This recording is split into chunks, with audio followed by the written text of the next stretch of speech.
காரியத்தை ஆண்டவர் நமக்கு கற்றுக் கொடுத்தார். கடன் பிரச்சனையிலிருந்து விடுதலை பெறுவது எப்படி, கடன் இல்லாத ஆசீர்வாதமான வாழ்க்கை வாழ்வது எப்படி, அதுதான் தியானிக்கிறோம். பாதி தான் தியானித்திருக்கிறோம். கடன் பிரச்சனை விடுதலை பெறுவது எப்படி, அதில் கூட ஒரு பகுதியைத்தான் நேற்றைய தினத்தில் தியானித்திருக்கிறோம். நிறைய குடும்பங்களை, நிறைய தனிப்பட்ட மனிதர்களை பாதித்திருக்கிற விஷயம் கடன் பிரச்சனை, கடன் அடிமைத்தனம். நிறைய சிறு வியாபாரிகள், பெரு வியாபாரிகள் கடன் பிரச்சனையில் தவிக்கிறாங்க. பல குடும்பங்கள் அதில் சிக்கி வெளிவர முடியாமல் சம்பாதிக்கிற பணமெல்லாம் வட்டிக்கு போய்விடுகிறது. எப்படி வாழ்வது என்று திகைப்பில் காணப்படுகிற மக்கள் ஏராளம். ஆகவே தான் ஆண்டவர் அதை குறித்து உங்களோடு பகிர்ந்து கொண்டு ஜெபிக்க சொன்னார்.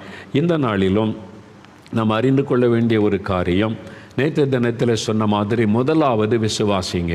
நீங்கள் கடன் பிரச்சனை விடுதலை பெற வேண்டுமானால் இயேசு நமக்கு இதிலிருந்து விடுதலை தருவார் என்று விசுவாசிங்க. அதுக்கு தான் 3 சாட்சிகளை உங்கள் முன்னாலே நிறுத்தப்பட்டார்கள். நிறைய பேர் அதில் தொடப்பட்டு இருக்கிறீங்க. ஆண்டவருக்கு நன்றி. நீங்கள் இயேசுவை விசுவாசிங்க. இந்த கடன் பிரச்சனைக்கு இயேசு முடிவை உண்டாக்கி தருவார். அதிலிருந்து ஒரு விடுதலை தருவார். கடன் இல்லாத ஒரு வாழ்க்கை வாழ முடியும் என்று முதலாவது விசுவாசிங்க. இல்லை கடன் இல்லாமலாம் வாழ முடியாதுங்க, இந்த உலகத்தில் எல்லாரும் தான் கடன் வாங்குறாங்க, நாடுகள் கடன் வாங்குது, எப்படி இருக்க முடியும்? நீங்கள் உலகத்தை பார்க்காதங்க, கர்த்தருடைய பிள்ளைகள். நீங்கள் விசுவாசித்தால் கர்த்தர் உங்களுக்கு அதிலிருந்து விடுதலை கொடுத்து கடன் இல்லாத ஒரு வாழ்க்கையை ஆண்டவர் உங்களுக்கு தர முடியும். அதுக்கு முதலாவது நீங்கள் விசுவாசிக்கணும். அதான் நேற்று தினத்தில் அதற்கு ஜெபித்தோம். 2வது ஒரு காரியம் என்னவென்றால், கடன் சிந்தியுங்கள். முதலாவது விசுவாசியுங்கள், 2வது சிந்தியுங்கள். என்னத்தை சிந்திக்கணும் அப்படின்னு நினைக்கிறீங்களா? இந்த கடன் பிரச்சனைக்கு காரணம் என்ன, அதை சிந்திக்கணும். கடன் பிரச்சனைக்கு என்ன காரணம், அதை நீங்கள் சிந்திக்க வேண்டியது அவசியம். 2 முக்கியமான காரணம் இருக்குது. ஒன்று, நியாயமான காரணத்தினால் ஏற்படக்கூடிய கடன். நியாயமான காரணம்னா அப்படின்னு திடீர்னு ஒரு விபத்து ஏற்பட்டது, ஆஸ்பத்திரி செலவு வந்துட்டு எதிர்பாராத செலவு கடன் ஆகிவிட்டது. ஆஸ்பத்திரியில் சேர்த்த ஒருவரை காப்பாற்ற கடன் வாங்குகிறோம். நம்முடைய வீட்டில் ஒரு வியாதி வந்துட்டு ஆஸ்பத்திரி செலவுனால கடன் உண்டாகி விடுகிறது. திருமணம் செய்வதற்கு இவ்வளோக்குள்ள திருமணத்தை முடிச்சிடலான்னு நினச்சோம். திருமணம் பண்ணிப்பார், வீட்டை கட்டிப்பார்னு ஒரு பழமொழி சொல்லுவாங்க. செலவு அதிகமாகிவிட்டது, அதனால் கடன் வாங்கி செஞ்சு முடிச்சிட்டோம்.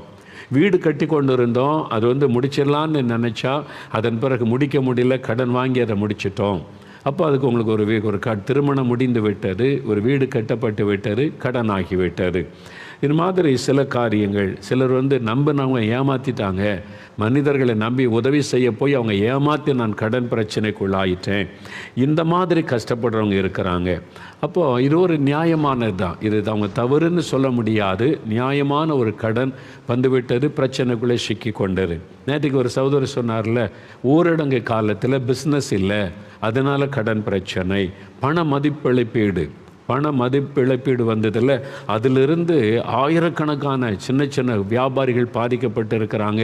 நேரில் வரும்போதெல்லாம் சொல்லி பாரத்தோடு